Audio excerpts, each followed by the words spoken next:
जय हिंद प्यारे साथियों, बहुत बहुत स्वागत करता हूं आप लोगों को अपने चैनल वैकेंसी पॉइंट पर। दोस्तों आज की वीडियो उन सभी अभ्यर्थियों के लिए जो यूपी पुलिस कांस्टेबल की भर्ती की तैयारी कर रहे हैं या फिर वो इस बार अप्लाई करना चाहते हैं। और इस बार सबसे बड़ी बात यह है दोस्तों कि 2018 के बाद से अभी तक कोई वैकेंसी नहीं है यूपी कांस्टेबल की। और ये भी बात बहुत ही इम्पॉर्टेंट है कि बड़े ज़्यादा पदों पर वैकेंसियाँ लाने के चक्कर में ये सब चीज़ें हो रही हैं।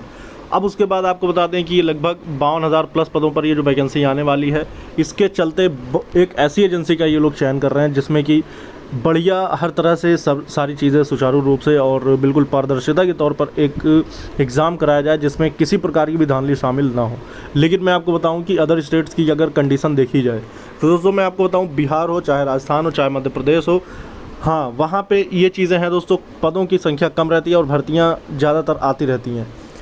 यूपी में एक बार भर्ती आए और अदर स्टेट्स में कम से कम उसी बीच में 3 बार भर्तियां आ जाती हैं, चाहे वो किसी भी स्टेट की बात कर लो, मध्य प्रदेश हो, बिहार हो। बिहार में तो फ़िलहाल अभी एक दूसरी वैकेंसी आ गई 21,000 पदों पर, उसका एग्ज़ाम 1 तारीख को शुरू हो रहा है। लेकिन यूपी में ऐसी चीज़ें जो बहुत ही ज़्यादा आपको बता दें कि अब एक के बाद एक इनका एक ना एक इंटरव्यू आता रहता है। अभी फ़िलहाल आपको बता दें कि फिर से इन्होंने टेंडर प्रक्रिया की डेट आगे बढ़ा दी है। अब ये जो टेंडर प्रक्रिया की डेट आगे बढ़ा रहे हैं तो ये न जाने कब तक ये इनके टेंडर प्रक्रिया चलेगी, लेकिन तब तक में कितने सारे अभ्यर्थी जो हैं वो ओवर एज हो चुके होंगे।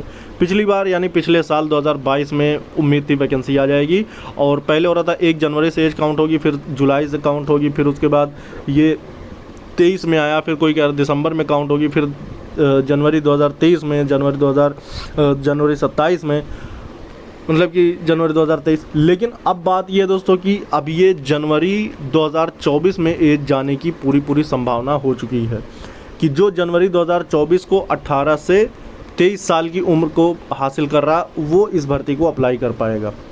लेकिन 1 या 2 साल की जो छूट देनी होगी या तो जो भी होगा इसका वो तो ये देंगे ही। लेकिन आपको बता दें कि ये जितनी डेट इनकी टेंडर प्रक्रिया की आगे बढ़ती जा रही है, इससे उन अभ्यर्थियों को बहुत ज़्यादा नुकसान हो रहा है जो कि सालों से इस भर्ती की तैयारी में लगे हुए थे और अब उन्हें इस तरह से इस वजह से इस भर्ती को नहीं देख पाएंगे क्योंकि वो ओवर एज हो चुके होंगे।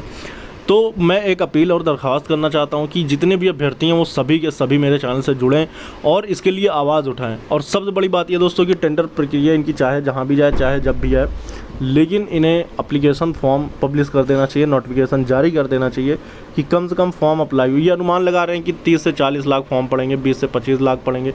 भैया पहले फॉर्म पढ़वा तो लो, फॉर्म तो अभी ये निकाल नहीं रहे, विज्ञापन तो इनका जारी हो नहीं रहा, पहले ये विज्ञापन तो जारी कर लो।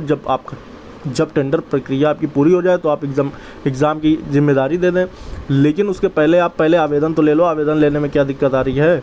तो ये तमाम चीज़ें हैं जो अभ्यर्थियों को बहुत ज़्यादा परेशान कर रही हैं और अभ्यर्थी बहुत ज़्यादा परेशान हो चुके हैं और इतने सालों की मेहनत जो है उनकी ज़ाया हो रही है, बेकार हो रही है और डिमोटिवेशन अलग से बढ़ रहा है। तो ये तमाम चीज़ों को देखते हुए बहुत ज़्यादा फ्रस्ट्रेशन अभ्यर्थियों में है। और ये आप समझ लीजिए कि जो भी अभ्यर्थी इस वीडियो को देख रहे हो ज़्यादा से ज़्यादा सपोर्ट और सहयोग करें ताकि मैं इन्फॉर्मेशन निकाल सकूं और आप तक मैं पहुंचा सकूं। और कुछ चीज़ें हैं जो मैं अपने अगली वीडियो में डिस्कस करूंगा, इस भर्ती से संबंधित है, मगर यह है कि जो बहुत ही ज़्यादा फैक्चुअल बात है और जो बहुत ही ज़्यादा ध्यान केंद्रित की बात है वो यही है दोस्तों कि इनको विज्ञापन जारी करना चाहिए। और विज्ञापन जारी करने में किसी प्रकार की भी टेंडर की ज़रूरत नहीं है। टेंडर प्रक्रिया जो ये आगे बढ़ाएंगे, पहले इनको अनुमान या कंफर्म तो हो जाए कि कितने आवेदन पड़ रहे हैं, 20 हैं, 25 लाख, 30 लाख या जो भी। तो पदों की संख्या निर्धारित है, सारी चीज़ें अगर निर्धारित हैं तो इनको विज्ञापन जारी करना चाहिए और इसके लिए हम लोग लगातार आवाज़ उठाते रहेंगे। जल्द से जल्द सरकार इस पर निर्णय ले, भर्ती बोर्ड निर्णय ले और मैं भर्ती बोर्ड से जल्द ही और आगे की जानकारियां जो कि टेंडर प्रक्रिया संबंधित है, फ़िलहाल तो सारी चीज़ें सामने आ ही रही हैं न्यूज़पेपर के माध्यम से। अगर आप न्यूज़पेपर पढ़ रहे हैं तो उसमें आपको यही देखने को मिल रहा है कि सिर्फ आपकी जो टेंडर प्रक्रिया की जो तिथि है वो आगे बढ़ाई जा रही है, उसके लिए कोई आवेदन आ ही नहीं रही हैं।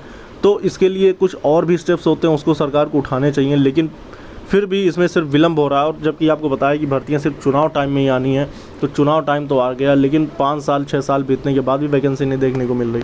फिलहाल देखते हैं कि क्या होता है और हर तरह की अपडेट आपको यहाँ पे मिलती रहेगी और इसके लिए आवाज़ हम लोग लगातार उठाते रहेंगे, आप लोग सहयोग करते रहें। इस वीडियो में थे दोस्तों। जय हिंद, जय भारत।